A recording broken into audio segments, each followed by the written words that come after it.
Group 1 aspirants కోసం టీశాట్ నిర్వహిస్తున్నటువంటి ప్రతిష్టాత్మక కార్యక్రమానికి స్వాగతం.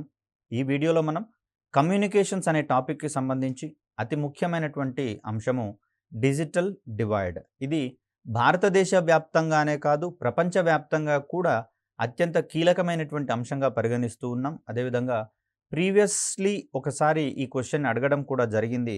మరి ఆల్రెడీ అడిగినటువంటి క్వశ్చన్స్ కొన్ని రిపీట్ అయినటువంటి దాఖలాలు లేవు. అయినా కూడా దీని యొక్క అంశాలు ఇతర క్వశ్చన్స్లలో కూడా అంతో ఇంతో రాసేటందుకు అవకాశం ఉన్నటువంటి దృష్ట్యా మరి డిజిటల్ డివైడ్కి సంబంధించినటువంటి ప్రాథమిక అంశాలతో పాటుగా డిజిటల్ డివైడ్లో ఎన్ని రకాలు ఉన్నాయి, అదేవిధంగా భారతదేశంలో డిజిటల్ డివైడ్కి సంబంధించినటువంటి పరిస్థితులు ఏ విధంగా ఉన్నాయి, మరి వాటిని తొలగించుకోవడం కోసం అంటే డిజిటల్ డివైడ్ని కనిష్ట స్థాయికి తీసుకొని పోవడానికి భారత ప్రభుత్వం తీసుకుంటున్నటువంటి చర్యల గురించి తెలుసుకునే ప్రయత్నం చేద్దాం. ముఖ్యంగా డిజిటల్ డివైడ్ అంటే ఏంటి అనే అంశాన్ని పరిశీలిస్తే, డిజిటల్ డివైడ్ అనేది డిజిటల్ వనరులు, వీటినే మనము కంప్యూటర్ కావచ్చు, అదేవిధంగా డిజిటల్ యాక్సెస్ ఉన్నటువంటి పరికరాలు అన్నాం. అంటే డిజిటల్ యాక్సెస్ ఉన్న పరికరాలు స్మార్ట్ ఫోన్ కావచ్చు, ట్యాబ్స్ కావచ్చు, అదేవిధంగా ఫ్యాబ్స్ కావచ్చు, అంటే కాలింగ్ సదుపాయం ఉన్నటువంటి ట్యాబ్స్ అయినా కావచ్చు. వీటన్నింటినీ సక్రమంగా వినియోగించగలిగేటటువంటి ఉద్దేశంగా మనకి ఇక్కడ కనిపిస్తుంది. మరి ఇలాంటి డిజిటల్ వనరులు, అదేవిధంగా ఇన్ఫర్మేషన్ టెక్నాలజీకి సంబంధించి సక్రమంగా సమర్థవంతంగా వినియోగించగలిగే వారికి మరియు వినియోగించలేని వారికి మధ్య గల అంతరాన్ని ఈ డిజిటల్ డివైడ్ అనేది సూచిస్తుంది. ముఖ్యంగా చూస్తే ప్రాంతాల వారీగా గమనిస్తే ఇక్కడ ప్రాంతాల వారీ డిజిటల్ డివైడ్ అనేది ఒకటి మనకు కనిపిస్తూ ఉంది. ఇక్కడ పట్టణ ప్రాంతాలలో డిజిటల్ వనరులు అనేవి, డిజిటల్ మౌలిక సదుపాయాలు అనేవి ఎక్కువగా ఉంటాయి. కాబట్టి ఇక్కడ ఉన్నటువంటి ప్రజలు స్వతసిద్ధంగానే డిజిటల్ వనరులను వినియోగించుకుంటూ ఉంటారు. కాబట్టి వారు కొంత అప్గ్రేడ్ అయినట్లుగా మనం గమనిస్తూ ఉంటాం. అదే గ్రామీణ ప్రాంతాలను కనుక మనం కంపేర్ చేస్తే అక్కడ డిజిటల్ మౌలిక వనరులు అంతంత మాత్రంగానే ఉండే పరిస్థితులు ఉన్నాయి. మరొక విషయం చెప్పాలంటే లేనటువంటి ప్రాంతాలు కూడా మనకి ఇప్పటికీ అందుబాటులో ఉన్నాయి. కాబట్టి మరి ఆ సందర్భంలో చూస్తే వారు డిజిటల్ వనరులను వినియోగించుకునేటటువంటి క్రమంలో అవగాహన లేనటువంటి పరిస్థితులు మనం చూస్తూ ఉన్నాం. మరి ఇలా పట్టణ ప్రాంతాల్లో అధిక వినియోగం ఉంటూ ఉండగా గ్రామీణ ప్రాంతాలలో తక్కువ వినియోగం అనేది ఉంటూ ఉంటుంది. మరి ఈ సందర్భంలో రెండింటికి మధ్య ఉండేటటువంటి ఈ వ్యత్యాసాన్ని మనము డిజిటల్ డివైడ్గా చెప్పుకుంటూ ఉంటాం. సో ఇలా చూస్తే డిజిటల్ వనరులను వినియోగించుకునేటటువంటి వారికి, వినియోగించలేనటువంటి వారికి మధ్యలో ఉండే, వినియోగించని వారికి మధ్య ఉండేటటువంటి అంతరమే మనకు డిజిటల్ డివైడ్గా పరిగణించడం జరుగుతుంది. ఇలా చూస్తే డిజిటలైజేషన్తో కమ్యూనికేషన్ మరియు సమాచార సేకరణకు ముఖ్యమైనటువంటి సాధనంగా మనకు ఇంటర్నెట్ మారడం అనేది మనం చూస్తూనే ఉన్నాం. మనకు కావాల్సినటువంటి సమస్త సమాచారము ఇంటర్నెట్ మాధ్యమంగా పొందేందుకు వీలుంటుంది. అదేవిధంగా చూస్తే ఇంటర్నెట్ మాధ్యమంలోకి అంటే ఇంటర్నెట్ పరిధిలోకి మరిన్ని వర్గాలను కనుక తీసుకొని వస్తే వారి యొక్క జీవన ప్రమాణాలు కూడా పెరిగేందుకు అవకాశం ఉన్నాయని ఇంత క్రితమే మనం చెప్పుకున్నాం. అది కూడా సక్రమంగా వినియోగించుకునేటటువంటి పరిస్థితులలో మాత్రమే. సో ఇలాంటి పరిస్థితులలో ఇన్ఫర్మేషన్ కమ్యూనికేషన్ టెక్నాలజీస్ యొక్క ఉపయోగాలు, ప్రాముఖ్యత గణనీయంగా పెరుగుతున్నప్పటికీ డిజిటల్ అంతరం కూడా ప్రమాదకర స్థాయిలో కొనసాగుతుండడం శోచనీయము. అంటే ఇప్పుడు పట్టణ ప్రాంతాలలో డిజిటల్ వనరులు ఉన్నంత మాత్రాన వాటి యొక్క వినియోగం గరిష్టంగా ఉందని కూడా మనం చెప్పలేమండి. ఎందుకని అంటే వనరులు ఉన్నంత మాత్రాన వారు వినియోగిస్తున్నారు అని హామీ ఇవ్వలేము. వినియోగించడం పట్ల హామీని ఇవ్వలేము. కొన్ని ప్రత్యేకమైనటువంటి సందర్భాలలో సపోజ్ బ్రాడ్బ్యాండ్ కనెక్షన్ తీసుకున్నాము. ఈ మంత్ వర్క్ ఫ్రమ్ హోమ్ ఉంది కాబట్టి బ్రాడ్బ్యాండ్కు సంబంధించి దాన్ని గరిష్టంగా వినియోగించుకోవడం అనేది జరిగింది. ఇన్ కేస్ ఆఫీస్కి వెళ్తున్నటువంటి క్రమంలో మరి ఇంట్లో బ్రాడ్బ్యాండ్ సౌకర్యం పట్ల అంతగా అవసరం లేనటువంటి పరిస్థితులలో ఇక్కడ బ్రాడ్బ్యాండ్ కనెక్షన్ని తాత్కాలికంగా నిలుపుదల చేస్తాం. కాబట్టి మరి అక్కడ వినియోగిస్తున్నట్లుగా మనం భావించలేము. ఇది మనకు ఒక ప్రధానమైనటువంటి అంశంగా చూడాల్సి వస్తుంది. అంటే డిజిటల్ వనరులు ఉన్నంత మాత్రాన దాని వినియోగానికి మనం హామీ ఇవ్వలేము. అది వ్యక్తుల యొక్క ఇష్టానుసారాన్ని బట్టి, ఇష్టాన్ని బట్టి, అవసరాన్ని బట్టి ఉంటున్నట్లుగా మనం ఇక్కడ గమనించాలి. సో అలా డిజిటల్ కమ్యూనికేషన్స్‌కి సంబంధించినటువంటి ప్రతి విభాగము పురోభివృద్ధి సాధిస్తూ ఉన్నా కూడా, డిజిటల్ అంతరం కూడా ఇంకా కొనసాగుతూ ఉండడం అనేది ఒక రకంగా విషాదకరమైనటువంటి అంశంగా మనకిక్కడ కనిపిస్తూ ఉంది. మరి దీన్ని క్రమక్రమంగానైనా సరే, దశల వారీగానైనా సరే దీన్ని తగ్గించుకోవాల్సినటువంటి అవసరం ఎంతైనా ఉంది. ఎందుకు అంటే డిజిటల్ ఇండియా అనేటటువంటి కార్యక్రమం ద్వారా ప్రధానంగా ప్రతి ఒక్క కార్యక్రమాన్ని డిజిటలీకరించి ప్రజలకు పారదర్శకంగా నాణ్యవంతమైనటువంటి, వేగవంతమైనటువంటి సర్వీసెస్ అందించాలని ప్రభుత్వ ధ్యేయంగా పెట్టుకుంది కాబట్టి, మరి దానికి తూట్లు పొడిచేటటువంటి పద్ధతిలో ఇక్కడ మనకు డిజిటల్ డివైడ్ అనేది కనిపిస్తూ ఉంటుంది కాబట్టి, ప్రభుత్వాలనేవి ఈ డిజిటల్ డివైడ్ యొక్క పరిధిని తగ్గించేటందుకు విశేషమైనటువంటి కృషి చేయాల్సినటువంటి అవసరం ఉంది.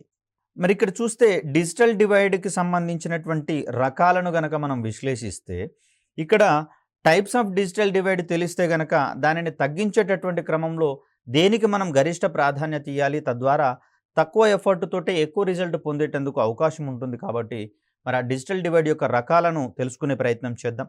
దీంట్లో ముఖ్యంగా చూస్తే డిజిటల్ విభజన అనేది గ్రామీణ ప్రాంతాలలో నివసించే వారికి మరియు పట్టణ ప్రాంతాల్లో నివసించే వారికి మధ్యన ఉంది. దీన్నే మనం ప్రాంతం వారి డిజిటల్ డివైడ్ అనవచ్చు, ఒకటవది. అదేవిధంగా చూస్తే అక్షరాస్యులు మరియు నిరక్షరాస్యుల మధ్య, ముఖ్యంగా చూస్తే ఈ డిజిటల్ వనరులన్నీ కూడా మోస్ట్ ఆఫ్ ది థింగ్ ఆంగ్ల మాధ్యమంలో ఉండేందుకు అవకాశాలు ఉన్నాయండి. సరే, ఈ మధ్య కాలంలో అంటే మనకు తెలుగులో కూడా అక్కడ ప్రాంతీయ భాషలలో సంబంధితమైనటువంటి అంశాలు మనకు అందుబాటులో ఉన్నా కూడా దాన్ని మరి చదవగలిగేంత క్యాపబిలిటీ మన దగ్గర ఉన్నప్పుడు మాత్రమే దాన్ని సక్రమంగా వినియోగించుకునేందుకు అవకాశం ఉంటుంది కాబట్టి, మరి ఆ సందర్భంలో అక్షరాస్యత సైతం డిజిటల్ డివైడ్ని ప్రభావితం చేయడంలో ఒక ముఖ్యమైనటువంటి అంశంగా మనకి ఇక్కడ కనిపిస్తుంది. అదేవిధంగా చూస్తే ఆర్థికంగా ఎగువ మరియు దిగువ తరగతుల మధ్య సైతం ఈ డిజిటల్ డివైడ్ అనేది కనిపిస్తూ ఉంది. తద్వారా దిగువ తరగతుల వారు, అంటే ఆర్థికంగా అంత స్తోమత లేనటువంటి వారు అనుకోవచ్చు, లేదా సరైనటువంటి ఆదాయ వర్గం కానటువంటి వారు, అదేవిధంగా ఆదాయంలో హెచ్చుతగ్గులు ఉంటున్నటువంటి వారిని కనుక మనం గమనిస్తే వారు ఇటువంటి అంశాల మీద పెద్దగా దృష్టి సారించడం అనేది జరగదు. తద్వారా ఆ వర్గాలలో డిజిటల్ అంతరం అనేది గరిష్టంగా పెరిగిపోవడానికి అవకాశం అనేది దొరుకుతుంది. అదేవిధంగా చూస్తే ప్రపంచ స్థాయిలో గరిష్ట మరియు కనిష్ట పారిశ్రామిక అభివృద్ధి చెందిన దేశాల మధ్య సైతం డిజిటల్ డివైడ్ అనేది కనిపిస్తూ ఉంది. మరి అత్యున్నతంగా అభివృద్ధి చెందినటువంటి దేశాలలో సాంకేతికత వినియోగం పట్ల వారు ఎక్కువ ఆసక్తిని కనబరుస్తారు. తమ యొక్క పరిశ్రమలన్నింటినీ కూడా డిజిటలీకరించేటటువంటి ప్రక్రియలో వారు అమితమైనటువంటి చొరవను ప్రదర్శిస్తూ ఉంటారు.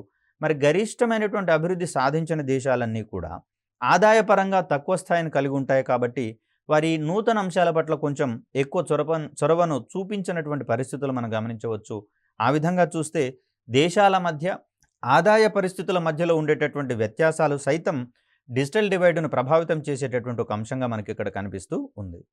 అదేవిధంగా చూస్తే ఇన్ఫర్మేషన్ మరియు కమ్యూనికేషన్ టెక్నాలజీలకు యాక్సెస్ను ప్రభావితం చేసేటటువంటి అనేకమైనటువంటి డిజిటల్ డివైడ్లు ప్రస్తుతం ఉన్నట్లుగా మనం ఇక్కడ గమనించవచ్చు. మరి డిజిటల్ డివైడ్ ఏం చేస్తుంది అంటే డిజిటల్ వనరుల వినియోగం పట్ల అక్కడ ఒక అంతరాన్ని సృష్టిస్తుంది. తద్వారా ప్రభుత్వ పథకాలన్నీ కూడా డిజిటల్మయం అవుతున్నటువంటి పరిస్థితులలో ప్రజలు ఆ పథకాల యొక్క ప్రయోజనాలను పొందడంలో కొంత వెనుకబాటుతనానికి గురయ్యేటందుకు అవకాశం ఉంటుంది. కాబట్టి కొన్ని వారికి తెలియకుండానే నష్టాన్ని కలిగించేటటువంటి చర్యలు మనకి ఇక్కడ కనిపిస్తూ ఉన్నాయి. కాబట్టే భారత ప్రభుత్వం ప్రతిష్టాత్మకంగా దేశ ప్రజలందరికీ కూడా డిజిటల్ అక్షరాస్యతను కల్పించేటటువంటి క్రమంలో అనేకమైనటువంటి పథకాలను తీసుకొని రావడం జరిగింది. దీన్ని ప్రధానంగా డిజిటల్ ఇండియాని సక్సెస్ఫుల్ చేసేటటువంటి క్రమం కనిపిస్తూ ఉంది. అదేవిధంగా డిజిటల్ ఇండియా యొక్క ప్రధాన ఉద్దేశాలు నెరవేరాలి అంటే ఇటువంటి లీకేజెస్ని కంట్రోల్ చేసుకుంటూ సంబంధిత వ్యవస్థలను ముందుకు నడిపించాల్సినటువంటి అవసరం ఉంది. ఇక్కడ ముఖ్యంగా చూస్తే మనకు లింగపరమైనటువంటి డిజిటల్ అంతరం అనేది కనిపిస్తూ ఉంది. ఈ డిజిటల్ అంతరము అభివృద్ధి చెందుతున్నటువంటి దేశాలలో మనం ఎక్కువగా కనిపించేటటువంటి ఒక అంశంగా కనిపిస్తూ ఉంది. ముఖ్యంగా అభివృద్ధి చెందుతున్నటువంటి దేశాలలో డిజిటల్ అంతరం అధికంగా కనిపిస్తూ ఉంది. లింగపరమైన డిజిటల్ అంతరం.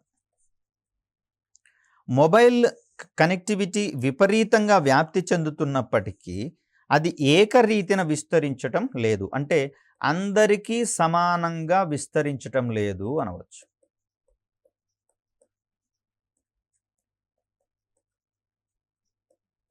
అందరికీ సమానంగా విస్తరించడం లేదు. దీంట్లో ప్రధానంగా చూస్తే లింగపరమైనది అనుకుంటున్నాం కాబట్టి స్త్రీ పురుషులకు సంబంధించినటువంటి అంశంగా మనం ఇక్కడ చూస్తాం. మరి మగవారికి విస్తృతమైనటువంటి అవకాశాలు ఉంటూ ఉండగా ఆడవారికి ఈ క్రమంలో కొంత వెనుకబాటుతనం అనేది కనిపిస్తూ ఉంది. మరి దీనికి సంబంధించినటువంటి కారణాలను గనక మనం విశ్లేషిస్తే లింగపరమైనటువంటి ఒక తేడాలు కావచ్చు, భేదాలు కావచ్చు, ఒక చిన్న చూపు కావచ్చు మనకి ఇక్కడ ప్రధాన కారణంగా కనిపిస్తూ ఉంది. మరి దీనికి సంబంధించినటువంటి అంశాలు మరికొన్ని పరిశీలించే ప్రయత్నం చేద్దాం. దీంట్లో డిజిటల్ వనరుల వినియోగంలో నేటికి కూడా మహిళలు వెనుకబడి ఉన్నట్లుగా మనం గమనిస్తూ ఉన్నాం. ఉన్నత తరగతులకు వెళ్ళేటటువంటి క్రమంలో కొడుకులకైతే త్వరగా వాటికి సంబంధించి ల్యాప్టాప్స్ కావచ్చు, ట్యాబ్స్ కావచ్చు కొనిచ్చేటటువంటి పరిస్థితులలో తల్లిదండ్రులు ఉన్నారు. కానీ అక్కడ కూతుర్లకు విషయానికి వచ్చేసరికల్లా కొంచెము ఆలోచించేటటువంటి ధోరణి వారు ప్రదర్శిస్తూ ఉన్నట్లుగా మనకు కనిపిస్తూ ఉంది. ఇది ప్రధానమైనటువంటి అవరోధంగా మనం భావించవచ్చు. ఎందుకంటే పరికరాలు ఉన్నప్పుడే కదా వాటిని వినియోగించడం పట్ల అవగాహన పెరుగుతుంది. అదేవిధంగా వినియోగం పెరిగితేనే అక్కడ డిజిటల్ డివైడ్ యొక్క అంతరం అనేది కనిష్టం కాబడుతుందని చెప్పుకుంటున్నాం కదా. మరి ఈ సందర్భంలో చూస్తే డిజిటల్ వనరుల వినియోగంలో మహిళలు ఇంకా వెనుకబడి ఉండడం అనేది చూస్తూ ఉన్నాం. మహిళల కంటే అధికంగా పురుషులు 90% మంది మొబైల్ ఫోన్ కలిగి ఉన్నట్లుగా మనకి ఇక్కడ గణాంకాలు సూచిస్తూ ఉన్నాయి. ఈ క్రమంలో చూస్తే ఒకవేళ మహిళలకు మొబైల్ ఫోన్లు ఉన్నా కూడా వాటికి ఆ మొబైల్ ఫోన్లకి ఇంటర్నెట్ కనెక్టివిటీ అనేది అందుబాటులో లేని పరిస్థితులు మనం ఇక్కడ గమనించవచ్చు.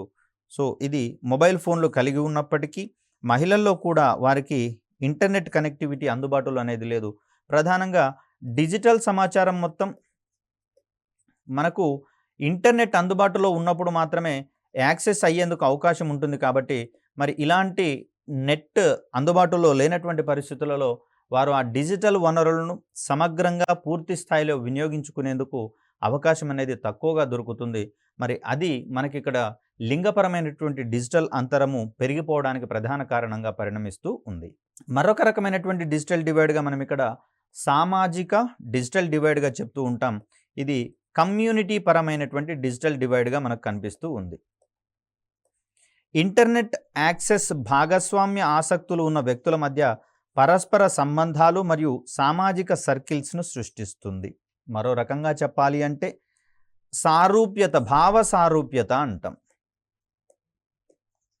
భావ సారూప్యత. మరి భావ సారూప్యత కలిగినటువంటి వ్యక్తులందరూ కూడా అంతర్జాలం మాధ్యమంగా వివిధ సమూహాలను క్రియేట్ చేసుకునేటందుకు అవకాశం ఉంటుంది. మరి ఈ సమూహాలు వాట్సాప్ గ్రూపులలో కావచ్చు, టెలిగ్రామ్ గ్రూపులలో కావచ్చు, ఫేస్బుక్ గ్రూపులలో కావచ్చు. మరి వీరు మొత్తము ఒకే రకమైనటువంటి ఆలోచనలు ఉన్నటువంటి పరిస్థితులలో ఒక గ్రూపుగా వీరు ఏర్పడి తద్వారా వచ్చేటటువంటి ప్రయోజనాలను పొందేందుకు అవకాశం ఉంటుంది. ఫర్ ఎగ్జాంపుల్ చూసినట్లయితే వాయిస్ యాక్టర్స్ అనే ఒక అంశం తీసుకుందాం. మరి వాయిస్ యాక్టింగ్ ఫీల్డ్లో ఉన్నటువంటి వ్యక్తులందరూ ఒక సమూహంగా ఏర్పడడం ద్వారా లేదా ఒక గ్రూప్ను క్రియేట్ చేసుకోవడం ద్వారా అందుబాటులో ఉన్నటువంటి అవకాశాలను మొత్తం ఒకరికొకరు అందిపుచ్చుకొని వారు ఆ రంగంలో తమదైనటువంటి ముద్రను వేయడానికి అవకాశం ఉంటుంది.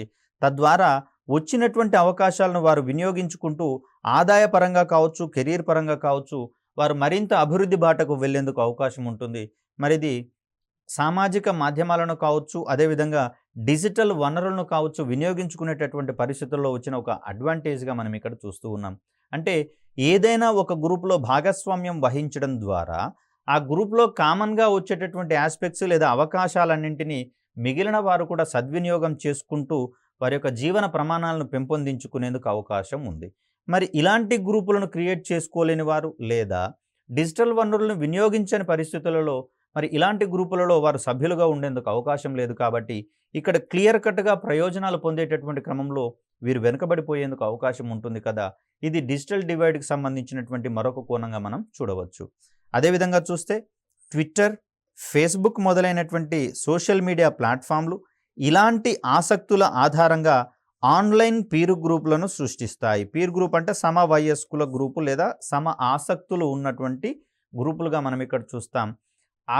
అక్కడ ఆలోచనలు అనేవి సారూప్యత ఉంటున్న కారణంగా ఒకరినొకరు పరస్పరం అర్థం చేసుకుంటూ ముందుకు సాగేటటువంటి క్రమాన్ని కూడా మనం అక్కడ చూడవచ్చు. మరి ఇంటర్నెట్ వినియోగము డిజిటల్ పరమైనటువంటి సామాజిక అంతరాలను సైతం సృష్టించేందుకు అవకాశం ఉంటుంది. మరి ఇంటర్నెట్ వినియోగము హెచ్చుగా ఉన్నటువంటి ప్రాంతాలు, అదేవిధంగా తక్కువగా ఉన్నటువంటి ప్రాంతాలను గనక గమనిస్తే వినియోగం అధికంగా ఉన్నటువంటి పరిస్థితులలో ఇటువంటి గ్రూపులలో ఎక్కువ కార్యకలాపాలనేవి సృష్టించబడతాయి. అదేవిధంగా అవకాశాలు సైతం అక్కడ డిస్ట్రిబ్యూట్ చేయబడతాయి. మరి వినియోగం తక్కువగా ఉన్నటువంటి ప్రాంతాలలో ఇటువంటి గ్రూపులకు ఎక్కువ క్రియేటివిటీగా అవి ఉండడానికి ఆస్కారం లేదు కాబట్టి సంబంధిత ప్రయోజనాలనేవి తగ్గించబడతాయి. మరి అలా చూస్తే ఇక్కడ ఎక్కువ అభివృద్ధి కనిపిస్తుంది. ఇక్కడ మనకు తక్కువ అభివృద్ధి అనేది కనిపిస్తుంది. ఇక్కడ వినియోగం అధికంగా ఉన్నట్లు కనిపిస్తుంది. ఇక్కడ మనకు వినియోగం తక్కువ ఉన్నట్లుగా కనిపిస్తుంది. ఇదే మనకు ప్రధానమైనటువంటి ఒక సామాజిక అంతరాన్ని క్రియేట్ చేసేటటువంటి ఒక పరిస్థితి మనకిక్కడ కనిపిస్తూ ఉంది. ఇది ఇంటర్నెట్‌కు కనెక్ట్ చేయబడిన మరియు చేయబడని సమూహాలలో స్పష్టంగా కనిపిస్తూ ఉంది. కనెక్ట్ చేయబడిన వారిలో డెవలప్‌మెంట్ అనేది అత్యధికంగా కనిపిస్తూ ఉండగా, ఇంటర్నెట్‌కి కనెక్ట్ చేయబడని వారిలో ఆ డెవలప్‌మెంట్స్ అనేవి కొంచెం తక్కువ స్థాయిలలోకి ఉండేందుకు అవకాశం ఉంటుంది. ప్రధానంగా చూస్తే భౌతికంగా చేయాల్సినటువంటి అనేకమైనటువంటి పనులు, సాంప్రదాయ పనులన్నింటినీ కూడా ఇంటర్నెట్ అనేది సమూలంగా మార్చివేసి జీవన ప్రమాణాలను మరింత సరళం చేసినటువంటి క్రమాన్ని మనం ఇక్కడ గమనిస్తూ ఉన్నాం. మరి ఇంటర్నెట్ వినియోగం లేనటువంటి వారు ఇంకనూ కూడా వారు భౌతికంగా కొన్ని సాంప్రదాయ వనరుల మీదనే ఆధారపడాల్సి రావచ్చు. మరి అలాంటి సందర్భాలలో వారు మరిన్ని కష్ట నష్టాలకు గురయ్యేందుకు అవకాశం అనేది ఉంటూ ఉంటుంది. ఫర్ ఎగ్జాంపుల్ చూసినట్లయితే గతంలో ఏదైనా ఆహ్వాన పత్రికలు ఇవ్వాల్సి వస్తే వారు సంబంధిత వ్యక్తులకు కానివ్వండి, తమ బంధువులకు కానివ్వండి, వారి ఇళ్లలకు వెళ్ళి అక్కడ ఇచ్చేటటువంటి క్రమాన్ని మనం ఇక్కడ చూస్తాం. దీంట్లో సమయము వృధా అయ్యేందుకు అవకాశం ఉంది. అదేవిధంగా ఎక్కువ వ్యయం కూడా అయ్యేటటువంటి పరిస్థితి. మరి ప్రస్తుతము వాట్సాప్ యుగము, టెలిగ్రామ్ యుగం, ఫేస్బుక్ యుగం నడుస్తున్నటువంటి పరిస్థితుల్లో సింపుల్‌గా ఆహ్వాన పత్రికని ఒక పోస్ట్ రూపంలో అక్కడ పెట్టేసి అందరూ ఆహ్వానితులు అంటే ఆహ్వానాన్ని పట్టుకొని మరి బంధుమిత్రులందరూ వచ్చేటటువంటి పరిస్థితి మనకు కనిపిస్తుంది. మరి వినియోగం ఉన్నటువంటి సందర్భాలలో ఇటువంటి ప్రయోజనాలు ఉండగా, ఇంటర్నెట్ వినియోగం లేనటువంటి పరిస్థితులలో మరి ఇటువంటి కష్ట నష్టాలనేవి మనం గురికావాల్సి వస్తుంది. ఇదే ఒక రకంగా మనకు అంతరంగా పరిణమిస్తున్నటువంటి పరిస్థితి మనం చూస్తూ ఉన్నాం. సో మరొక డిజిటల్ డివైడ్‌ని గనక చూస్తే యాక్సెస్ డిజిటల్ డివైడ్ అంటే ఇంటర్నెట్ వినియోగాన్ని కావచ్చు, డిజిటల్ వనరుల యాక్సెస్‌కు సంబంధించినటువంటి డిజిటల్ డివైడ్‌గా దీన్ని మనం పరిగణిస్తూ ఉన్నాం. ఇంటర్నెట్‌ను యాక్సెస్ చేయడంలో సైతం డిజిటల్ అంతరం లేదా డిజిటల్ డివైడ్ అనేది మనకు కనిపిస్తూ ఉంది. తగినంత విశ్వసనీయమైన బ్యాండ్ విడ్త్‌తో కూడిన టెలికమ్యూనికేషన్ ఇన్‌ఫ్రాస్ట్రక్చర్ లేకపోవడం, మొబైల్ ఇంటర్నెట్ కనెక్షన్ పొందడం ఖర్చుతో కూడుకొని ఉండడం. ముఖ్యంగా చూస్తే ప్రస్తుతం ఉన్నటువంటి యుగంలో ఒక మొబైల్ టవర్ లేదా టెలిఫోన్ టవర్‌కి సంబంధించి సమీపంలో ఉన్నటువంటి వ్యక్తులకు గరిష్టమైనటువంటి లేదా నాణ్యమైనటువంటి, వేగమైనటువంటి ఇంటర్నెట్ సౌకర్యాలనేవి కల్పించబడతాయి. ఇక్కడ మొబైల్ టవర్ నుంచి దూరం పెరుగుతున్న కొద్దీ సంబంధిత వ్యక్తులలో బ్యాండ్ విడ్త్ అనేది తగ్గిపోతూ ఉంటుంది లేదా ఇంటర్నెట్ యొక్క వేగం అనేది తగ్గిపోతూ ఉంటుంది. మరి అలాంటి పరిస్థితులలో టవర్‌కి సమీప పరిసరాల్లో నివసించేటటువంటి ప్రజలకు వేగమైనటువంటి ఇంటర్నెట్, నాణ్యమైనటువంటి ఇంటర్నెట్ సౌకర్యం అందుబాటులో ఉంటుండగా, టవర్లకు దూర ప్రాంతాలలో ఉన్నటువంటి వారికి అక్కడ సిగ్నల్ అనేది కొంచెము తక్కువ స్థితిలో అందేందుకు అవకాశం ఉంటుంది. మరి ఇది కూడా ఒక రకంగా డిజిటల్ డివైడ్‌కి దారితీసేటటువంటి పరిస్థితులు మనకు కనిపిస్తూ ఉన్నాయి. వీరు నివాస ప్రాంతాలకు వెళ్ళినప్పుడు సంబంధిత నెట్‌ని ఆఫ్ చేసుకొని తమ రెగ్యులర్ కార్యక్రమాలను నిర్వర్తించుకునేటటువంటి క్రమాన్ని చూస్తాం. ఒకవేళ వారి కార్యాలయాలు గనక మొబైల్ టవర్స్ పరిధిలో ఉన్నప్పుడు మాత్రమే అక్కడ నెట్ ఆన్ చేసుకొని కార్యక్రమాలు జరిపేటటువంటి పరిస్థితి మనం చూస్తూ ఉన్నాం. అంటే వినియోగపరంగా అక్కడ సమయం తగ్గిపోతూ ఉంది. తక్కువ సమయంలో వారు ఎక్కువ కార్యక్రమాలు చేసేటటువంటి క్రమంలో కొన్ని కార్యక్రమాలలో వెనుకబాటుతనానికి గురయ్యేటందుకు అవకాశం ఉంది. కాబట్టి ఈ విధంగా నాణ్యమైన, వేగవంతమైనటువంటి ఇంటర్నెట్ యాక్సెస్ కూడా కొన్ని సందర్భాలలో డిజిటల్ డివైడ్‌కు దారితీసేటటువంటి పరిస్థితులు కనిపిస్తూ ఉన్నాయి.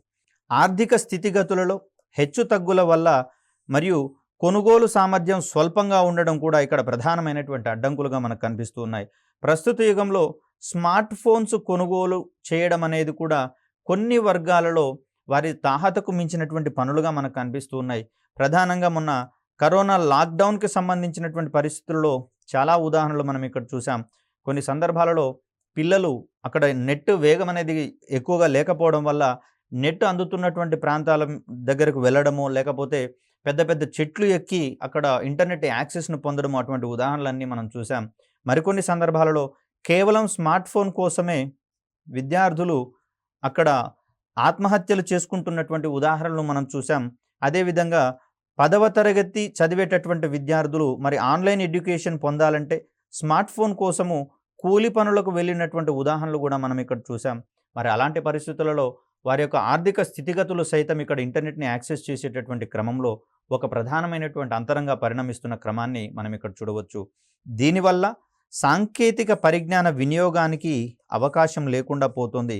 తద్వారా డిజిటల్ అంతరం అనేది మరింత ఎక్కువగా పెరిగిపోవడానికి అవకాశం అనేది ఇక్కడ మనకు కనిపిస్తుంది. ముఖ్యంగా చూస్తే లాక్‌డౌన్ పరిస్థితులలో ఆన్‌లైన్ ఎడ్యుకేషన్ కోసం ఎక్కువ మొత్తంలో బ్యాండ్‌విడ్త్‌ని వినియోగించడం అనేది జరిగింది. మరి వాళ్ళు నార్మల్‌గా పాఠశాలకు వెళ్ళేటటువంటి క్రమంలో తిరిగి నెట్ యొక్క వినియోగం అనేది కనిష్టమైనటువంటి పరిస్థితులు మనం గమనిస్తూనే ఉన్నాం.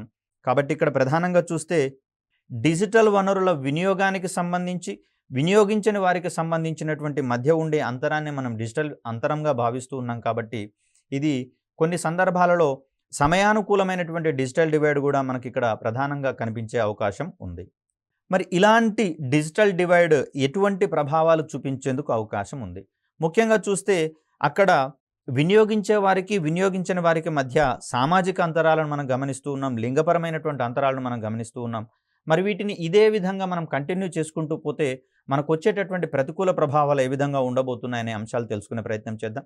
దీంట్లో ముఖ్యంగా చూస్తే విద్యాపరమైనటువంటి ప్రభావం అనేది మనకు గణనీయంగా కనిపిస్తూ ఉంది. అది ఈ గడిచిన 2, 3 సంవత్సరాల కాలంలో అత్యధికంగా మనం అనుభవించాల్సి రావడం కూడా మనం ఇక్కడ గమనించవచ్చు. భారతదేశంలో విద్యార్థులు స్వయంగా నేర్చుకునే మరియు తమను తాము అభివృద్ధి చేసేటటువంటి సామర్థ్యాన్ని డిజిటల్ విభజన అనేది ప్రభావితం చేస్తుంది. ముఖ్యంగా చూస్తే ఆన్‌లైన్ మాధ్యమంలో అనేకమైనటువంటి అంశాలు మనకు అందుబాటులో ఉన్నాయి. మరి ఈ అంశాలన్నీ కూడా మనకు ఉపయోగకరమా కాదా అనేటటువంటి పరిస్థితులలో ముందు వాటిని యాక్సెస్ చేసుకునే క్రమంలోనే మనకిక్కడ డిజిటల్ అంతరం అనేది కనిపిస్తూ ఉంది. కాబట్టి విద్యార్థులు ఆ క్రమంలో చూస్తే స్వయంగా నేర్చుకోవడాన్ని అది ప్రభావితం చేస్తుంది. అంటే అక్కడ స్వయంగా నేర్చుకునేటటువంటి అలవాటుని అది కుంటుపడేలా చేస్తుంది. అదేవిధంగా అక్కడ అభివృద్ధికి బాటలు పడాల్సినటువంటి సమయంలో ఈ డిజిటల్ డివైడ్ అనేది అభివృద్ధి బాట నుంచి వారిని దూరంగా తీసుకొని వెళ్ళేటటువంటి క్రమాన్ని కూడా మనం ఇక్కడ చూస్తూ ఉన్నాం. అదేవిధంగా చూస్తే ఇంటర్నెట్ సదుపాయం లేకుండా విద్యార్థుల తమకు అవసరమైనటువంటి సాంకేతిక సంబంధ నైపుణ్యాలను అలవర్చుకోవడం అనేది కష్టసాధ్యంగా కనిపిస్తుంది. ఫర్ ఎగ్జాంపుల్ చూస్తే కంప్యూటర్స్‌కి సంబంధించినటువంటి కోర్సెస్ చేసేటటువంటి వారికి మరి వీరు గ్రామీణ ప్రాంతాల్లో గనక విద్యను అభ్యసిస్తూ ఉన్నట్లయితే గ్రామీణ ప్రాంతాల్లో గనక నివాసం ఉంటున్నట్లయితే మరి వారు పట్టణ ప్రాంతాల్లో విద్యను అభ్యసించి తిరిగి వారి యొక్క నివాస ప్రాంతాలకు వెళ్ళినప్పుడు అక్కడ ఇంటర్నెట్ సౌకర్యాలు ఉండవు. కాబట్టి సంబంధిత అంశాలను మళ్ళీ ప్రాక్టీస్ చేసుకోవాలన్నా కూడా వారికి అక్కడ సౌకర్యాలు లేనటువంటి పరిస్థితి. మరి అలాంటి సందర్భాలలో పట్టణ ప్రాంతాలతో పోలిస్తే, అంటే పట్టణ ప్రాంత విద్యార్థులతో పోలిస్తే గ్రామీణ ప్రాంతాల విద్యార్థులు వెనుకబడిపోయేందుకు ప్రధానమైనటువంటి అవరోధం మనకి ఇక్కడే కనిపిస్తుంది. అదే గ్రామీణ ప్రాంతాల్లో కూడా నాణ్యమైనటువంటి, వేగమైనటువంటి అంతర్జాలం కనుక అందుబాటులో ఉంటే వారికి ఇటువంటి పరిస్థితులు వచ్చేందుకు అవకాశం ఉండదు. అదేవిధంగా డిజిటల్ డివైడ్‌కి సంబంధించి సామాజిక పరమైనటువంటి ప్రభావాలు ఏ విధంగా ఉన్నాయో గమనించే ప్రయత్నం చేద్దాం. ఒక దేశం యొక్క సామాజిక పురోగతి అనేది ఇంటర్నెట్ వ్యాప్తితో ముడిపడి ఉన్నట్లుగా మనం ఇక్కడ గమనించవచ్చు. ఈ విధంగా డిజిటల్ విభజన అనేది ఒక విధంగా దేశ సామాజిక పురోగతిని అడ్డుకుంటున్నటువంటి పరిస్థితులను మనం ఇక్కడ గమనిస్తూ ఉన్నాం. ఇక్కడ నావిగేషన్‌కి సంబంధించి కావచ్చు, ట్రాఫిక్‌కి సంబంధించినటువంటి అంశాలలో కావచ్చు, ఇతరత్ర క్యాష్ పేమెంట్స్‌కి సంబంధించినటువంటి అంశాలలో కావచ్చు, ఇక్కడ ప్రతి విషయంలోనూ ఇంటర్నెట్ అనేది కీలకమైనటువంటి పాత్రను పోషిస్తున్నటువంటి తరుణంలో ఒక దేశం మరింత వేగంగా అభివృద్ధి చెందాలి అంటే అక్కడ డిజిటల్ మౌలిక వసతులను, సదుపాయాలను మరింతగా పెంపొందింప చేయాల్సి వస్తుంది. మరి అవి తక్కువగా ఉన్నటువంటి పరిస్థితులలో లేదా దేశవ్యాప్తంగా మౌలిక వనరులు అనేవి అసలు లేనటువంటి పరిస్థితులలో మరి ఇంటర్నెట్ ఆధారిత ప్రగతి అనేది కుంటుపడేందుకు అవకాశం ఉంటుంది. తద్వారా అక్కడ ఆర్థిక వ్యత్యాసాలు అనేటటువంటివి మరింతగా పెచ్చరిల్లడానికి అవకాశం అనేది ఉంటుంది. తద్వారా దేశం యొక్క సామాజిక పురోభివృద్ధి, అదేవిధంగా ఆర్థిక పురోభివృద్ధి సైతం కుంటుపడేటటువంటి అవకాశాలు మనకు అక్కడ కనిపిస్తూ ఉన్నాయి. మరొక అంశాన్ని కనుక గమనిస్తే భారతదేశంలో డిజిటల్ విభజన కారణంగా గ్రామీణ జనాభా సమాచార లోపంతో ఇబ్బంది పడుతున్నట్లుగా మనం ఇక్కడ గమనించవచ్చు.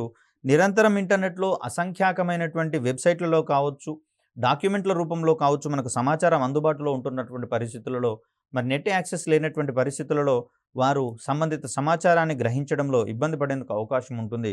కాబట్టి ఇది పేదరికము, లేమి మరియు వెనుకబాటుతనం యొక్క దుర్మార్గపు చక్రాన్ని మాత్రమే బలోపేతం చేయడానికి అవకాశం అనేది కలుగుతూ ఉంది. ఇంత క్రితమే చెప్పుకున్నాం, పీర్ గ్రూప్ సమూహాలలో అవసరమైనటువంటి పరిస్థితులలో ఏదైనా ఒక సంస్థలో పనిచేసేటటువంటి వ్యక్తులు ఆ సంస్థలో ఉండేటటువంటి అవకాశాలను తమ పీర్ గ్రూప్‌లలో పోస్ట్ చేయడం ద్వారా ఇతర వ్యక్తులను లేదా భావసారూప్యం ఉన్నటువంటి వ్యక్తులను తమ సంస్థలో ఉద్యోగాలలో నియమించడానికి కొంత సహాయం చేసేందుకు అవకాశం ఉంటుంది. మరి డిజిటల్ డివైడ్ అధికంగా ఉన్నటువంటి పరిస్థితులలో అటువంటి అవకాశాలు ఉండవు కాబట్టి తద్వారా అక్కడ డిజిటల్ వనరుల వినియోగం లేని వారు మరింత పేదరికంలోకి వెళ్ళేందుకు ఎక్కువ అవకాశాలనేవి ఉంటాయి. లేదా చాలీ చాలని ఆదాయంతోటే వారు సరిపుచ్చుకొని బతుకును వెళ్లదీయాల్సి రావచ్చు. మరిది సామాజిక పరంగా వచ్చేటటువంటి ఒక ప్రతికూల ప్రభావంగా మనం ఇక్కడ గమనించవచ్చు. అదేవిధంగా చూస్తే రాజకీయ పరంగా ఇటీవలి కాలంలో జన సమీకరణకు అత్యంత ప్రాధాన్యత ఏర్పడడం అనేది జరిగింది. ఏదైనా ఒక మీటింగ్ సక్సెస్ కావాలి అంటే అందులో వారిచ్చే హామీలకు లేదా వారి యొక్క ఆశయాలు ఉద్దేశాలను వివరించడానికో కాక కేవలం జన సమీకరణ ఆధారంగానే ఒక సభ కావచ్చు, సమావేశం కావచ్చు విజయవంతమైనట్లుగా ప్రకటించడం జరుగుతోంది. కాబట్టి ఆటోమేటిక్గా దానికి సంబంధించినటువంటి సమీకరణలో ఇంటర్నెట్ వనరులు అనేవి ప్రధాన భూమికను పోషిస్తూ ఉన్నాయి. అలా చూస్తే ప్రస్తుతం ఉన్నటువంటి సోషల్ మీడియా యుగంలో డిజిటల్ కనెక్టివిటీ లేకుండా రాజకీయ సాధికారత కావచ్చు, ఎంపవర్మెంట్ కావచ్చు, జన సమీకరణ కావచ్చు కష్టమయ్యేటటువంటి పరిస్థితులు మనకి ఇక్కడ కనిపిస్తున్నాయి. అందుకనే దేశవ్యాప్తంగా ఉన్నటువంటి పలు ప్రధాన జాతీయ పార్టీలు కావచ్చు, అదేవిధంగా ప్రాంతీయ పార్టీలు కావచ్చు, సోషల్ మీడియాని అమితంగా వినియోగించుకుంటూ దాని మీద ఆధారపడుతూ తమ యొక్క భావజాలాన్ని సంబంధిత వ్యక్తులకు ప్రసారం చేసేటటువంటి పరిస్థితిని మనం ఇక్కడ గమనించవచ్చు. వారు ఏదైనా మీటింగ్కి రావాలని చెప్పేసి పిలుపునివ్వాలనుకుంటే గూగుల్ మీట్ ద్వారానో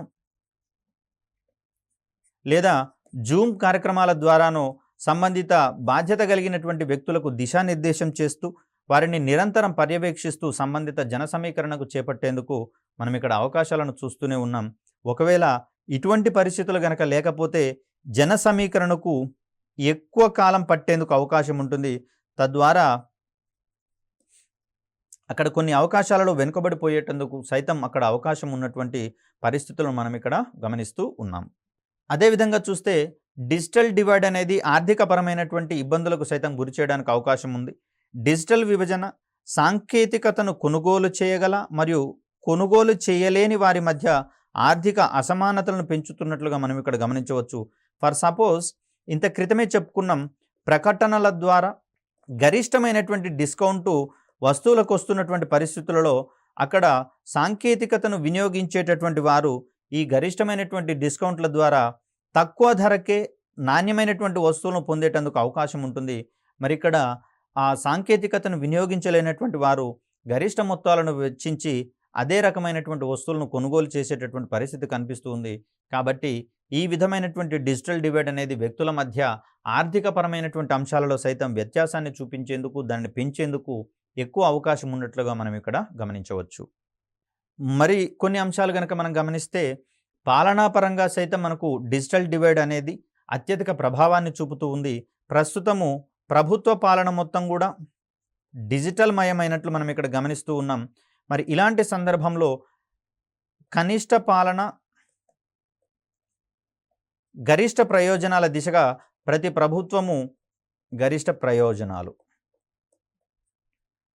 ప్రభుత్వము కృషి చేస్తూ తమ యొక్క పరిపాలనను కావచ్చు, పథకాలను కావచ్చు డిజిటలీకరించేటటువంటి పరిస్థితులు మనం గమనిస్తూ ఉన్నాం. తద్వారా తక్కువ ఎఫర్ట్స్ తోటే ఎక్కువ మందికి చేరువ కావడం ద్వారా సంబంధిత పథకాల యొక్క ప్రయోజనాలను అనేక మందికి పొందేటందుకు గాను వారికి చేరువ చేసేటటువంటి క్రమాన్ని మనం ఇక్కడ గమనిస్తూ ఉన్నాం. అలా చూస్తే ప్రభుత్వ పాలనలో పారదర్శకత కావచ్చు, జవాబుదారీతనం కావచ్చు డిజిటల్ కనెక్టివిటీపై ఆధారపడి ఉంటాయి. ఏ పథకం అయితే డిజిటలీకరించబడుతుందో ఆ పథకం యొక్క అమలు పట్ల కావచ్చు, అర్హులైనటువంటి లబ్ధిదారులను ఎంపిక చేసేటటువంటి క్రమంలో కావచ్చు, ప్రతి దశను కూడా డిజిటలీకరించినట్లయితే అది ప్రజలందరూ చూస్తూ ఉంటారు. తద్వారా అందులో ఉండేటటువంటి లోటుపాట్లు కావచ్చు, ఆశ్రిత పక్షపాతం కావచ్చు, ఇటువంటి వాటిని క్వశ్చన్ చేసేందుకు ఎక్కువ అవకాశాలు ఉంటాయి. కాబట్టి సంబంధిత లబ్ధిదారులని నిష్పక్షపాతంగా ఎంపిక చేసేందుకు, అర్హులైనటువంటి లబ్ధిదారులకే ప్రయోజనాలు అందించేందుకు ఎక్కువ అవకాశాలు అనేవి మనకు కనిపిస్తూ ఉంటాయి. కాబట్టి మరి డిజిటల్ డివైడ్ యొక్క ప్రభావం ఎక్కువగా పెరుగుతున్నటువంటి పరిస్థితులలో ఇటువంటి అంశాలు మనకు ఉండని పరిస్థితులు కనిపిస్తూ ఉంటాయి. ఈ గవర్నెన్స్ కార్యక్రమాలను డిజిటల్ విభజన అనేది ప్రతికూలంగా ప్రభావితం చేస్తుంది. తద్వారా డిజిటల్ ఇండియా వంటి కార్యక్రమాలను సైతం కుంటుపడేలా చేయడంలో డిజిటల్ ఇండియా అనేది ప్రధాన భూమిక పోషిస్తున్నట్లుగా మనం ఇక్కడ గమనించవచ్చు. ఇలాంటి సందర్భంలో డిజిటల్ డివైడ్ని మనం చాలా కనిష్ట స్థాయిలకు తగ్గించాల్సినటువంటి అవసరం ఉంది. మరి ఆ సందర్భంగా భారత ప్రభుత్వం ఏమేమి చర్యలు చేపట్టిందో తెలుసుకునే ప్రయత్నం చేద్దాం. భారతదేశం యొక్క డిజిటల్ విభజనను ఎదుర్కోవడానికి సమాచార ప్రసార సాంకేతికతలో ఉత్తమ ప్రయోజనాలను పొందే దిశగా భారత ప్రభుత్వం గణనీయమైనటువంటి చర్యలు తీసుకుంటున్నట్లుగా మనం ఇక్కడ గమనించవచ్చు. దాంట్లో భాగంగా చేపట్టిందే మనకి ఇక్కడ డిజిటల్ ఇండియా కార్యక్రమం. దేశవ్యాప్తంగా ఇంటర్నెట్ సదుపాయాలను మెరుగుపరచడానికి ప్రభుత్వము ప్రతిష్టాత్మకంగా డిజిటల్ ఇండియా కార్యక్రమాలను ప్రారంభించడం జరిగింది. దీంట్లో ప్రధానంగా డిజిటల్ మౌలిక వసతులను కల్పించాలి పెద్ద మొత్తంలో అనేటటువంటిది ప్రధానంగా నిర్ణయం తీసుకోవడం అనేది జరిగింది. తద్వారా డిజిటల్ కనెక్టివిటీని పెంచడానికి సదరు చర్యలన్నీ కూడా ఉపయోగపడతాయి. సో తద్వారా డిజిటల్ డివైడ్ యొక్క ప్రతికూల ప్రభావాలు అనేవి తొలగిపోవడంలో డిజిటల్ ఇండియా అనేది ఇతోధికంగా సహాయపడుతుందనడంలో ఎటువంటి సందేహము లేదు. మరి డిజిటల్ ఇండియాలో భాగంగా ఏం చేశాం మనము? 2011లో ఆప్టికల్ ఫైబర్ కేబుల్ ద్వారా 0.25 మిలియన్ పంచాయతీలను కనెక్ట్ చేయడానికి మరియు భారతదేశంలోని గ్రామాలను కనెక్ట్ చేయడానికి భారత్ నెట్ ప్రాజెక్ట్ అనేది ఏర్పాటు చేయడం జరిగింది. మరి ఇంటర్నెట్ కనెక్టివిటీ లేనిదే మనం డిజిటల్ వనరులను ఉపయోగించలేం కాబట్టి సంబంధిత ప్రాంతాలకు ఈ ఇంటర్నెట్ సౌకర్యాలను కల్పించడంలో భాగంగా ఓఎఫ్సి కేబుల్స్ను కూడా వేయాలని ప్రధానంగా నిర్దేశించుకోవడం జరిగింది. అందులో భాగంగా ముందుగా గ్రామ పంచాయతీలను కావచ్చు, పోస్ట్ ఆఫీసులను కావచ్చు డిజిటలీకరించేటటువంటి క్రమంలో భాగంగా నెట్ సౌకర్యం కల్పించాలని ఉద్దేశించడం జరిగింది. అదేవిధంగా చూస్తే 2014లో నేషనల్ డిజిటల్ లిటరసీ మిషన్, అదేవిధంగా డిజిటల్ సాక్షరత అభియాన్లను ప్రారంభించడం జరిగింది. డిజిటల్ అక్షరాస్యత ఉన్నప్పుడు మాత్రమే డిజిటల్ వనరుల వినియోగం పట్ల ప్రజలు ఆసక్తిని కనబరుస్తారు కాబట్టి ఇటువంటి చర్యలు చేపట్టడం జరిగింది. అదేవిధంగా చూస్తే 2015లో భారత ప్రభుత్వం తన డిజిటల్ ఇండియా ప్రచారంలో భాగంగా దేశం మొత్తాన్ని అనుసంధానం చేయడానికి అనేక పథకాలను ప్రారంభించడం జరిగింది. దీంట్లో భాగంగా ప్రధానమంత్రి గ్రామీణ డిజిటల్ సాక్షరత అభియాన్కి సంబంధించినటువంటి ప్రోగ్రామ్ని 2017లో ఎస్టాబ్లిష్ చేయడం అనేది జరిగింది. దీంట్లో భాగంగా 60 మిలియన్ల కుటుంబాలను కవర్ చేయడం ద్వారా గ్రామీణ భారతదేశంలో డిజిటల్ అక్షరాస్యతను తీసుకొని రావడానికి ఈ పిఎంజి దిశ అనేటటువంటి కార్యక్రమాన్ని 2017లో ప్రారంభించడం జరిగింది. మరికొన్ని కార్యక్రమాలను చూద్దాం. ఇక్కడ ప్రాథమిక హక్కుగా ఇంటర్నెట్ యాక్సెస్ అనేటటువంటిది ఒకటి ప్రధానంగా కనిపిస్తుంది. దీన్ని వెలుబుచ్చింది దేశ అత్యున్నత న్యాయస్థానమైనటువంటి సుప్రీంకోర్టుగా మనం ఇక్కడ చూస్తూ ఉంటాం. ప్రతి పౌరుడికి తనకున్నటువంటి ప్రాథమిక హక్కుల్లో భాగంగా వేగవంతమైనటువంటి నాణ్యమైనటువంటి ఇంటర్నెట్ సౌకర్యాలు పొందడం కూడా ఒక ప్రాథమిక హక్కుగా సుప్రీంకోర్టు వ్యాఖ్యానించడం జరిగింది. సో డిజిటల్ అక్షరాస్యత యొక్క ప్రాముఖ్యతను దృష్టిలో ఉంచుకొని ఇంటర్నెట్ను యాక్సెస్ చేసే హక్కును ప్రాథమిక హక్కుగా భారత సుప్రీంకోర్టు ప్రకటించడం జరిగింది. రాజ్యాంగంలోని ఆర్టికల్ 21 ప్రకారము గోప్యత హక్కు మరియు విద్యా హక్కులో భాగంగా ప్రాథమిక హక్కుగా ఇంటర్నెట్ యాక్సెస్ని సుప్రీంకోర్టు ప్రకటించడం అనేది జరిగింది. తద్వారా ప్రతి పౌరుడు ఇంటర్నెట్ని యాక్సెస్ చేసుకునేటటువంటి హక్కును పొందడం జరిగింది. ఇది కూడా డిజిటల్ డివైడ్ యొక్క అంతరాన్ని తగ్గించేటటువంటి క్రమంలో ఇతోధికంగా సహాయపడుతుందని చెప్పుకోవచ్చు. అదేవిధంగా చూస్తే జాతీయ విద్యా విధానం సైతం ఆన్లైన్ ఎడ్యుకేషన్కి కొంచెం ప్రయారిటీ ఇచ్చినట్లుగా మనకి ఇక్కడ కనిపిస్తుంది. తద్వారా ప్రతి పౌరుడు కూడా 60% ఎడ్యుకేషన్ని ఆఫ్లైన్ మోడ్లో, అదేవిధంగా 40% ఎడ్యుకేషన్ని ఆన్లైన్ మాధ్యమంలో పెంపొందించాలని ఉద్దేశించడం జరిగింది. మరి ఇలా చూస్తే భారతదేశాన్ని గ్లోబల్ నాలెడ్జ్ సూపర్ పవర్గా మార్చేటటువంటి క్రమంలో ఇక్కడ మనం నూతనంగా నిర్దేశించుకుంటున్నటువంటి ఈ ప్రమాణాలు అనేవి ఉపయోగపడతాయని మనం ఘనంగా చెప్పుకోవచ్చు. ఇది పాఠశాల స్థాయి నుంచి కళాశాల స్థాయి వరకు ప్రవేశపెట్టడం ద్వారా విద్యా విధానంలో సైతం సమూలమైనటువంటి మార్పులకు దోహదపడుతుంది. సో ఇది మరొక ముఖ్యమైనటువంటి అంశంగా మనం ఇక్కడ పరిగణించవచ్చు. అదేవిధంగా 1 నుంచి 12 తరగతుల విద్యార్థులకు సహాయకారిగా ఉండేటందుకు భారత ప్రభుత్వం ప్రతిష్టాత్మకంగా దీక్ష అనేటటువంటి ప్లాట్ఫామ్ని ఎస్టాబ్లిష్ చేసుకోవడం అనేది జరిగింది. దీన్ని ప్రధానంగా digital infrastructure for knowledge sharing అనేటటువంటి అంశంగా చూస్తాం. పాఠశాల విద్య కోసం, అది కూడా 1 నుంచి 12 తరగతులు చదువుతున్నటువంటి విద్యార్థుల కోసం అన్ని రాష్ట్రాలు మరియు కేంద్ర స్థాయిలో అందుబాటులో ఉన్నటువంటి ఒక జాతీయ వేదికగా కనిపిస్తూ ఉంది. దీన్ని సెప్టెంబర్ 2017లో ప్రారంభించడం జరిగింది. దీనిని పిఎంఈ విద్యలో భాగంగా ఆత్మనిర్భర్ భారత్ కింద దీన్ని ప్రకటించడం అనేది జరిగింది. దీని ప్రకారము ఒక దేశము ఒక డిజిటల్ వేదిక అనేటటువంటి నినాదంతో దీన్ని రూపొందించడం జరిగింది. దీని ద్వారా విద్యార్థులు మాత్రమే కాదు, ఉపాధ్యాయులకు సైతం వృత్యంతర కోర్సులు అందుబాటులో ఉంచడం జరుగుతుంది. ఈ కోర్సులను అభ్యసించిన తర్వాత ఒక అసెస్మెంట్ అనేది జరుగుతుంది. దీంట్లో ఉత్తీర్ణులైనటువంటి వారికి సర్టిఫికెట్లను ప్రదానం చేసేటటువంటి క్రమాన్ని కూడా మనం ఇక్కడ గమనిస్తూ ఉన్నాం. తద్వారా దేశవ్యాప్తంగా డిజిటల్ డివైడ్కు సంబంధించినటువంటి అంతరాలను మరింత కనీస స్థాయిలకు తగ్గించాలనేటటువంటి భారత ప్రభుత్వ దృఢ నిశ్చయం అనేది ఈ చర్యల ద్వారా మనకి ఇక్కడ కనిపిస్తూ ఉంది. వీటితో పాటుగా పాఠశాల పుస్తకాలన్నింటినీ కూడా డిజిటలీకరించి ఈ పీడిఎఫ్ రూపంలో అందుబాటులో ఉంచేటటువంటి ప్రయత్నం చేస్తోంది. అదేవిధంగా స్వయం అనేటటువంటి పోర్టల్ ద్వారా విద్యార్థులు తమంతట తామే కొన్ని రకాలైనటువంటి కోర్సులను కంప్లీట్ చేసుకుని సర్టిఫికెట్స్ కూడా పొందేటటువంటి క్రమాన్ని మనం ఇక్కడ చూడవచ్చు. ఇవన్నీ కూడా డిజిటల్ ఇండియా యొక్క ప్రభావాలను తగ్గించేటటువంటి చర్యలుగా మనం ఇక్కడ చూడవచ్చు. ఈ క్రమంలో భారత ప్రభుత్వం ఘనమైనటువంటి చరిత్ర కలిగినటువంటి కార్యక్రమాలను ముందుకు తీసుకొచ్చి ప్రజలను డిజిటల్ అక్షరాస్యతను కల్పించేటటువంటి దిశగా నిరంతరం కృషి చేస్తున్నట్లుగా మనకి ఇక్కడ కనిపిస్తూ ఉంది. మరొక చక్కటి వీడియోతో మీ ముందుకు వచ్చే ప్రయత్నం చేస్తాను. అప్పటి వరకు సెలవు. ధన్యవాదాలు.